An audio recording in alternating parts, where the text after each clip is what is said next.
Welcome to Grady Fun. Thank you. Now, I know normally I start these videos out with that up-tempo hit you hard in the face, but I wanted to slow it down a little bit.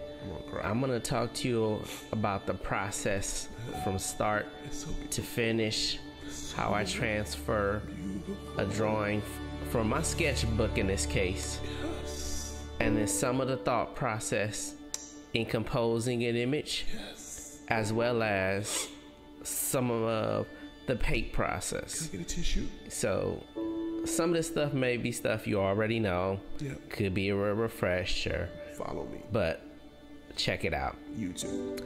So this is an old-fashioned light table. I flip it on to transfer the drawing. And sometimes I'll go back in with my blue Col-Erase pencil and then just tighten up some of the things that might have get lost. Make it tight. So I had these two images where the two brothers are hiding or preventing the other one from getting a present. It's kind of a Christmas type image, and I didn't want to do a reflection and have them both on the same side, so I kind of flipped it. So what I'm doing is I'm making some notes here on how I compose the image, where I'm thinking about the line of action and how to get the eye to follow the path around the back of the older brother's body all the way up into where the gift is, as well as the line of action on the younger brother pointing back at the older brother. So those are things that you want to think about as you're composing images, but you also, in the process, you want to think about making your characters feel solid. That's one of the hardest things to do, is to just be aware, how do I make things feel structurally sound so it's easier to draw. So most of the stuff is just basic forms. So basic cylinders, spheres, all that type of stuff.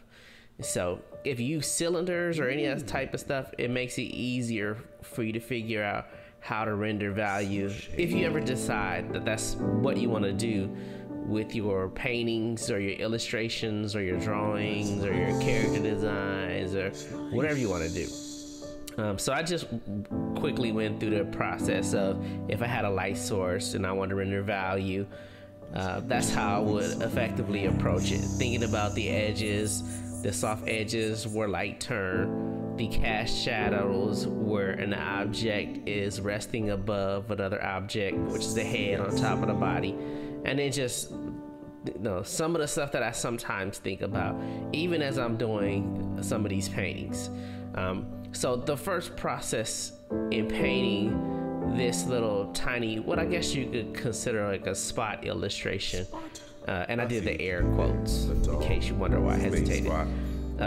It's just, for me, sometimes I'll do a big glazing over the whole thing, because usually I'm using a lot of acrylic paints. But if you glaze over the whole thing, sometimes what you end up fighting is that the color underneath, you'll still be present with the colors that you're using. So what I do with some of these is, because I want the specific color to be its most accurate version of itself, I just use the colors directly as they are without the color glazing the whole thing. So the color temperatures on the two brothers are slightly different. One is a warmer pink, the other one is I think it's called titanium umber with a tiny bit of pink in it. And you can see that I'm almost just flat coloring everything, putting down a base color. At this point, I'm not really worried about shadows. I'm not really worried about lights or any of that stuff. So you can see here, I had to go back and fix something because the shape of the legs are incorrect in the sketch process. For some reason, I threw pants on them. And then when I really looked at the design, I was like, this guy doesn't wear pants, so I had to fix it. So this process as a whole, this tiny little painting with the three characters, this whole process is about, when I looked at the timeline for the video, it was roughly about 2 hours from start to finish. 2 hours. I mean, in between waiting for some areas to dry because I don't use a blow dryer to accelerate the process. I usually just let the paint dry, go drink some coffee or drink some water or something. And so right now you can see that the painting is starting to pick up. Let me get with the music. No. So I'm going back in and I'm starting to add in some deeper shadow areas. And in these paintings, there's not really a lot of value transition. I'm painting some transitions on the back of the older brother, which is the one getting pushed over, and some transitions on the shores, but it's minimal transition. And what I'm using here is the color, the local color, which is the color of the character, and I'm using some Mars black to do the shadow parts mixed with the local color. So it makes color choices like super easy.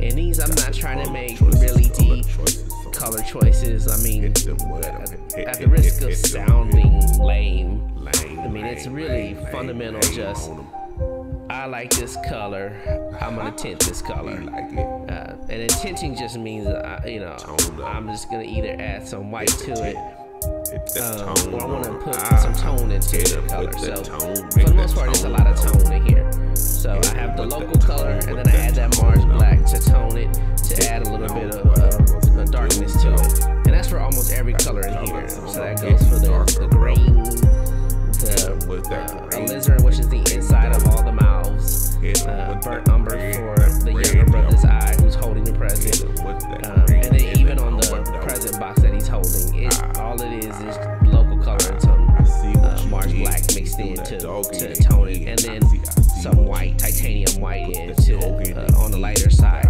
to make it light.